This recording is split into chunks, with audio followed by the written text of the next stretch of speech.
Hello, good morning. मेरा नाम पंकज कुमार सिंह।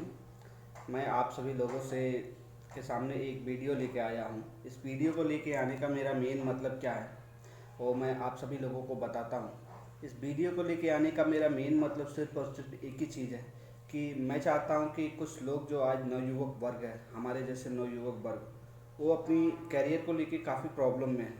उन्हें ये समझ में नहीं आ रहा है कि हमारे राइट अपॉर्चुनिटीज़ क्या है, हमारा राइट कैरियर क्या है।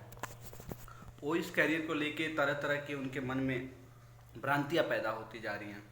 वो सोच रहे हैं कि हम जो कर रहे हैं वो सही कर रहे हैं कि नहीं कर रहे हैं। तो मैं आप सभी लोगों से ये बताना चाहता हूँ कि अभी जो भी इस समय का सिचुएशन है, जैसे कि इस समय कोरोना का टाइम चल रहा है, तो इस समय अभी काफ़ी सारे लोगों की नौकरियां जा भी सकती हैं, जा भी रही हैं, और काफ़ी सारे लोग घर भी बैठे हैं, नौकरियां छोड़ के घर भी जा रहे हैं, और बहुत सारी दिक्कतें पैदा हो रही हैं।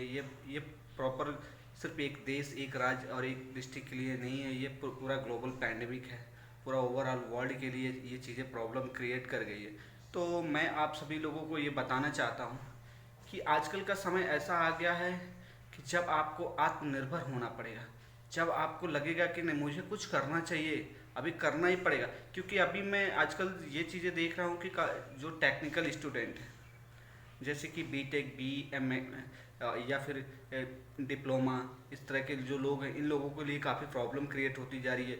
वो तरह तरह की उनके मन में भ्रांतियाँ पैदा होती जा रही है कि मेरा तो ब्रांच मैकेनिकल है, मेरा तो ब्रांच IT है, मेरा तो ब्रांच ENEC है, तो हम कैसे हम अपने कोर सेक्टर को छोड़ के दूसरे सेक्टर में नहीं जा सकते हैं। दूसरे सेक्टर में जाएंगे तो हमारा क्या ग्रोथ रहेगा।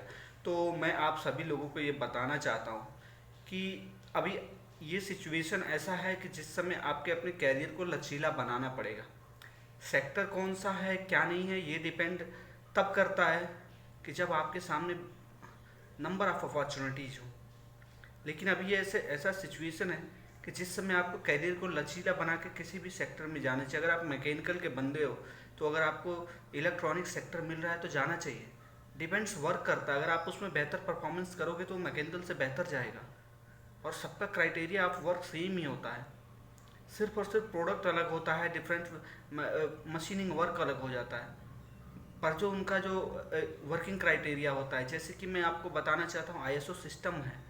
ISO 9001 2015 का जो सिस्टम है, वो एक क्वालिटी मैनेजमेंट सिस्टम है, जो कि ओवरऑल जितने भी प्रोडक्शन यूनिट है, जितनी भी मैन्युफैक्चरिंग यूनिट है, उनके लिए सेम अप्लाई होता है। उसमें कोई ऐसा डिफ्रेंशिएट नहीं होता है, क्योंकि उनका जो क्वालिटी स्टैंडर्ड है, उनका जो क्वालिटी मैनुअल है, वो सेम ही है। बट उसमें क्या होता है, वर्किंग क्राइटेरिया डिफरेंट डिफरेंट हो जाते हैं। सेक्टर्स अलग अलग हैं, उनके हिसाब से उनको अलग अलग प्रोसीजर बनाने पड़ते हैं। तो इसलिए आप अपने कैरियर को जिस भी सेक्टर में मिलता है उसमें जाने का प्रयास करो, उसमें कुछ सीखने का प्रयास करो। और ख़ास करके हम अपने जितने भी अभी पास आउट होने वाले हैं, जो पास आउट होंगे या फिर अभी करंटली जो पीछे पास आउट हुए हैं 1-2 साल के, उनको मैं बताना चाहता हूँ कि ज़िंदगी में परेशानियाँ आएंगी और इन परेशानियों से जूझना पड़ेगा। आप पहले पास आउट होने के बाद तुरंत ये सोचते हो कि हमको तो 10,000 की नौकरी मिल रही है, हमको 15,000 की नौकरी मिल रही है, हम इसमें कैसे सरवाइव कर पाएंगे, हमने तो बीटेक के इतने पैसे खर्च करके पढ़े। तो मैटर उस समय जब आप पास आउट होते हो तो पैसे का नहीं करता है। मैटर करता है कि आपके पास नॉलेज होनी चाहिए। मैटर करता है कि आपकी नॉलेज स्किल बढ़ानी चाहिए। जब आपकी नॉलेज स्किल बढ़ेगी तभी इंडस्ट्री में आपकी रिस्पेक्ट होगी, तभी इंडस्ट्री आपको बुलाएंगी। क्योंकि कोई भी इंडस्ट्री आजकल विदाउट नॉलेज वाले को पैसा नहीं देना चाहती। कोई भी इंडस्ट्री आजकल फ्रेशर हायर नहीं करना चाहती। सब चाहती है कि हमारे यहाँ पे एक्सपीरियंस पर्सन आए, जिनको सिखाना ना पड़े, आते ही वो अपना काम स्टार्ट कर दे। इसलिए आजकल का सिचुएशन ऐसा हो गया है कि अगर आपको मौका मिल रहा है कुछ करने का तो करो, इंडस्ट्री में जाओ। छोटी है या बड़ी है ये मत देखो, काम कोई छोटा बड़ा नहीं होता है। डिपेंड्स करता है कि आप वहाँ कैसे मेहनत करते हो।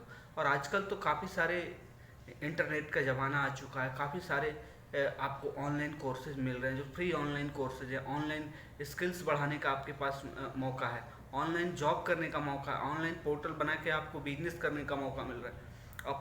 अपॉर्चुनिटी ढूंढो, मिलेगी अपॉर्चुनिटी। ऐसा नहीं, पहले का समय क्या था, जो इतने सारे स्कोप तो नहीं थे, तो चीज़ें उन लोगों को प्रॉब्लम क्रिएट होती थी, फिर भी उस प्रॉब्लम को झेल जाते थे। लेकिन अभी बहुत सारे अपॉर्चुनिटीज़ हैं।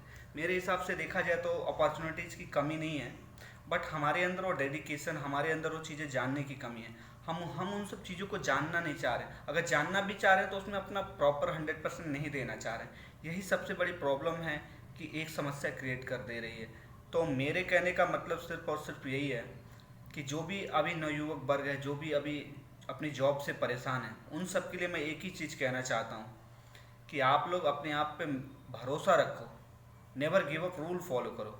अपने आप को कभी टूटने मत दो, क्योंकि ज़िंदगी अगर मिली है ना, तो ज़िंदगी भर जब तक जीना है तब तक मेहनत करना है। तो मेहनत करो, फल की चिंता मत करो, अपना 100% दो। थोड़ा करो या फिर ज़्यादा करो, लेकिन जितना करो उतना संतुष्टि करो। दिल को संतोष मिलना चाहिए। और कभी भी लालच के लिए मत करो काम। जो भी करो ना, कुछ सीखने के लिए करो। ज़िंदगी में जितना हो सकता है उतना सीखो। ज़िंदगी में एक लॉन्ग टर्म गोल बनाओ अपना, जिस गोल में प्रॉपर विजन होना चाहिए।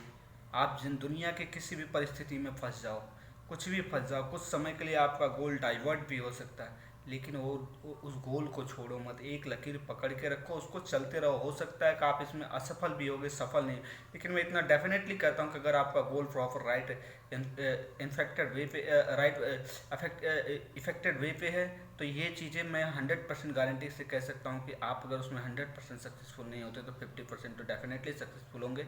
लेकिन जो वो सिचुएशन आता है जिस समय आप लोग उसे कर नहीं पाते हो, सोचे रहते हो पर उसका कोई राइट टर्म गोल नहीं होता है, उस समय आपका तो अगर मैं ऐसा किया होता तो ऐसा हो जाता। पर वही प्रॉब्लम है कि जब अपने गोल्स को डिसाइड किया और गोल्स में प्रॉपर आपने उसकी चैन को प्रॉपर टाइट नहीं रखा, तो चैन बीच में टूट गया और आप वहीं से भूल गए। तो ही वो सिचुएशन क्रिएट होता है जिस समय आप सोचते हो कि ये अगर सोचा होता तो किया होता तो ऐसा नहीं होता।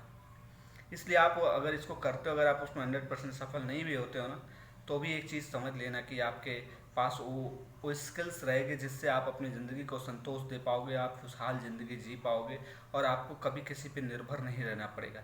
एक चीज़ें तो आज से ही आपको ध्यान में रखना चाहिए कि ये जो ग्लोबल पैंडेमिक आई हुई है, इसने ज़िंदगी को बहुत कुछ बदल के रख दिया है इंसान की ज़िंदगी को। इंसान जो कहता था कि हमारी ज़िंदगी ऐसे नहीं चल सकती, हम घर में नहीं बैठ सकते, हम अगर घर में बैठ जाएंगे तो हमारी ज़िंदगी बर्बाद हो जाएगी, तो वो चीज़ें भी आज सिचुएशन में ला के खड़ा कर दिया है कि आप घर से भी कुछ कर सकते हो। ज़रूरी नहीं है कि आपको बाहर निकल कर ही सारी चीज़ें करनी पड़ेंगी। ज़रूरी नहीं है कि आप चाहोगे दुनिया की सारी चीज़ें आपके पास रहेंगी। आपके पास है, क्योंकि इंटरनेट मौजूद है, सारी चीज़ें, all cheese available in the internet. So how can you manage, how can you find your better skills? This is the dependent upon you. There is no any options to others will be give you for the job. You can also find your job. बहुत सारी ऐसी चीज़ें होती हैं कि जो चीज़ें इंसान दूसरों पे डिपेंडेंट होके करता है। कब तक आप दूसरों पे डिपेंडेंट होके करोगे? आप जब तक बच्चे हो, जब तक पढ़ाई कर रहे हो, जब तक चीज़ें आपके हाथ में नहीं, आपके माँ बाप आपको सपोर्ट करेंगे। कब तक आपके माँ बाप आपको सपोर्ट करें? उनकी भी अपेक्षाएं होती है कि हमारा बेटा कुछ अच्छा करे, कुछ अच्छा बने, अपने पैरों पे खड़ा हो। तो मेरा सिर्फ और सिर्फ आपसे यही सजेशन है कि आप लोग अपने पैरों पे खड़ा होइए, किसी दूसरे के भरोसे मत जिए। 2 रुपये अगर कमाते हैं तो अपने दम पे कमाइए, वही चीज़ें आपको सुकून ला के देगी। कोई भी काम छोटा बड़ा नहीं होता, हर काम में कितना मेहनत करते हो वो डिपेंड करता है, वो स्किल डेवलप करता है। दशरथ मांझी, वो जो मूवी आपने देखी, उसने एक छोटी सी दर्द उसे लगा, उससे उसने पहाड़ को तोड़ के रास्ता बना दिया। वो इंसान जो 27-21 साल तक नहीं डिगा, तो क्या आप कैसे डिग सकते हो? आप तो इस नवयुवक वर्ग हो, आप इस हिंदुस्तान की जान हो। आपके हाथों में हिंदुस्तान का सपना है। पूरी दुनिया हिंदुस्तान की तरफ देख रही है कि हिंदुस्तान में इतना बड़ा युवा वर्ग है, 65% युवा है हिंदुस्तान में। फिर भी हिंदुस्तान अगर पीछे है तो सिर्फ और सिर्फ हमारी गलतियों की वजह से।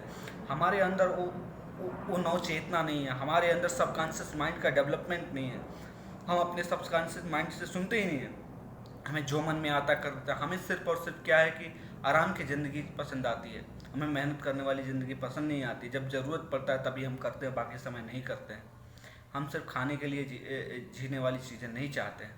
हम चाहते हैं कि ज़िंदगी ऐसे बनाओ कि आपका हर एक इंसान का अलग अलग स्किल्स, हर एक इंसान को आत्मनिर्भर बनने का चाहत मिले। दुनिया में हर इस हिंदुस्तान का नाम हो, इस युवा वर्ग का नाम हो, इस टेक्निकल एजुकेशंस का नाम हो। किसी भी एजुकेशंस को बुरा मत बोलो कि बीटेक बुरा है बी बुरा है, डिप्लोमा बुरा है, या ये बुरा है। कोई भी एजुकेशन बुरा नहीं, एजुकेशन बेटर होता है। वो हमारी सोच बुरी होती है कि जो हम उस पर खड़े नहीं उतर पाते। हर चीज़ हमें आसानी से नहीं मिल जाएगी, उसे पाने के लिए हमें मेहनत करना पड़ेगा, भागना पड़ेगा।